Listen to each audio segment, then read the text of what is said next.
Kharagpur fact news दर्शकों को नमस्कार। 20 किलो से अधिक गांजा रजा खान से। অর্থাৎ 26শে মার্চ আমাদের যেটা উইকলি ট্রেন আছে হলদিয়া থেকে আনন্দবিহার, ওই ট্রেন থেকে আমাদের হলদিয়া জিআরপিএস থানা তাদের plain cloth police party OC জিআরপিএসের নেতৃত্বে আমাদের কাছে একটা ইন্টেলিজেন্স ইনপুট ছিল, সেটাকে পার্সু করে দুজন ব্যক্তিকে আটক করে ফয়জুল এবং রাজ্জাক খান। এদের কাছ থেকে আমরা প্রিসাইজলি 20 কেজি 800 গ্রাম মতো, যেটা আমাদের প্রিলিমিনারিলি মনে হয়েছে গাঁজা, সেটা আমরা প্রসিডিওর মেনটেন করে এসওপি ফলো করে ইন্সপেক্টর জিতেন্দ্র খাটুয়ার প্রেজেন্সে আমরা ওটাকে সিজ করেছি। কালকে আমরা 14 দিনের রিমান্ড প্রেয়ার করছি এবং এরপরে আমরা এই ইনভেস্টিগেশনটাকে আরও ফার্দার করব। Deep into all the aspects.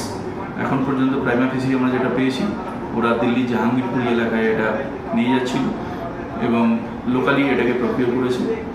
তো আমরা দেখব সবগুলো অ্যাসপেক্ট। ধন্যবাদ।